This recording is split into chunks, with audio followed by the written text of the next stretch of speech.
Assalamualaikum, sahabat beriman. Video kali ini mengajarkan kita tentang lika-liku korupsi waktu. Sebelum lanjut, mari kita bersolawat kepada junjungan kita Nabi Muhammad Sallallahu Alaihi Wasallam, para sahabat, keluarga dan kita sebagai umatnya. Allahumma sholli ala Muhammad wa ala alihi Muhammad. Sahabat, Allah berfirman, yang artinya, kecelakaan besarlah bagi orang-orang yang curang, yaitu orang-orang yang apabila menerima takaran dari orang lain mereka minta dipenuhi, dan apabila mereka menakar atau menimbang untuk orang lain, mereka mengurangi. Quran Surat Al-Mutaffifin 1-3. Syekh Muhammad bin Sholih Al-Utsaimin berkata, mutaffifin adalah orang yang meminta hak mereka secara utuh namun mengurangi hak orang lain. Artinya, mereka mengumpulkan dua sifat, yaitu syuh dan bakil. Syuh adalah menuntut hak secara penuh tanpa ada tawar-menawar, sedangkan bakil adalah tidak mau melaksanakan kewajiban, yang dalam hal ini adalah menyempurnakan takaran dan timbangan. Contoh yang Allah berikan dalam ayat ini terkait dengan takaran dan timbangan adalah sekadar contoh, sehingga bisa dianalogkan dengan hal-hal yang serupa. Sehingga setiap orang yang menuntut haknya secara utuh namun tidak mau menunaikan kewajiban dengan baik termasuk dalam ayat di atas. Semisal seorang suami yang menuntut agar istrinya memberikan hak-hak suami secara utuh dan dengan penuh perhatian, namun giliran hak istri, dia tidak mau menunaikan dan memperhatikannya. Demikian pula kita jumpai sebagian orang tua yang menginginkan agar anak-anaknya memberikan hak orang tua dengan utuh, yaitu berbakti kepada orang tuanya dengan harta, badan, dan semua bentuk bakti. Akan tetapi, mereka menyia-nyiakan hak anak mereka dan mereka tidak mau melaksanakan kewajiban sebagai orang tua. Kami katakan bahwa orang tua ini adalah mutafif, sebagaimana suami model pertama juga mutafif. Tafsir Juz Amma, halaman 93-95. Demikian pula, seorang pekerja atau pegawai yang menuntut agar mendapatkan gaji yang utuh, namun datang dan perginya sangat tidak tepat waktu juga termasuk mutafif yang Allah tegur dengan teguran keras dalam ayat di atas. Dari Al-Mughirah bin Syu'bah, Nabi Shallallahu Alaihi Wasallam bersabda, sesungguhnya Allah mengharamkan mendurhakai ibu, membunuh anak perempuan, dan mana'awahat.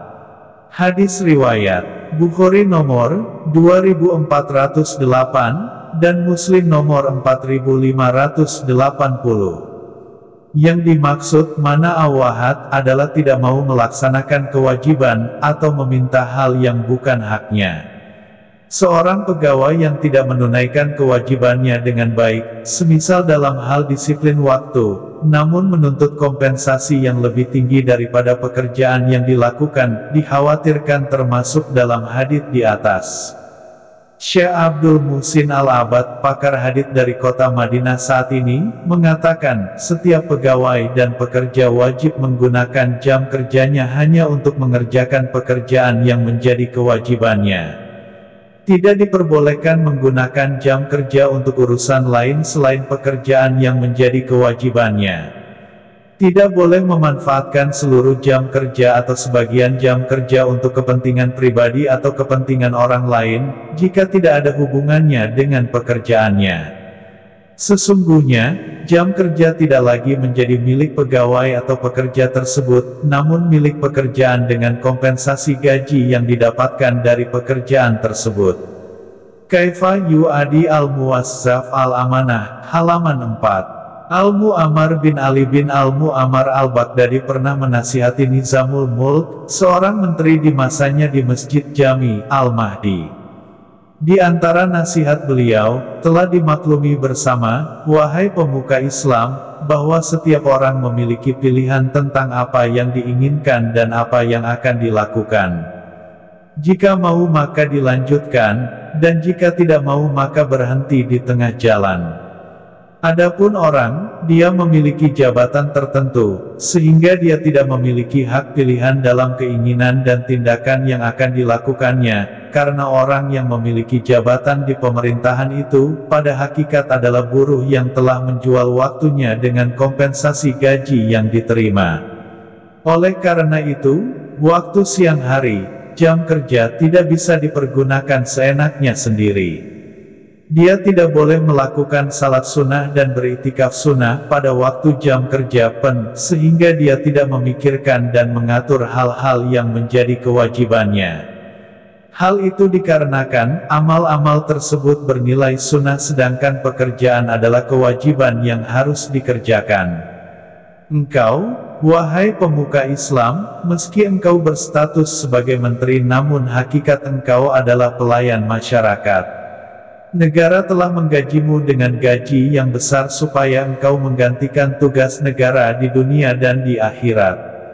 Di dunia untuk mewujudkan kebaikan bagi kaum muslimin, sedangkan di akhirat untuk menjawab pertanyaan Allah.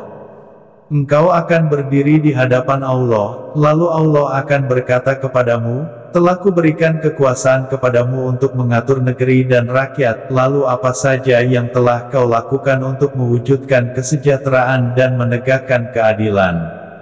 Zail Tabakat Al-Hanabilah, karya Ibnu Rajab, 1/43. Sungguh sangat menyedihkan, banyak kaum muslimin yang melalaikan kewajiban ini. Seorang pegawai atau pekerja dengan santainya seakan tidak merasa berdosa pulang sebelum jam kerja berakhir dan terlambat tiba di tempat kerja, tanpa alasan yang jelas.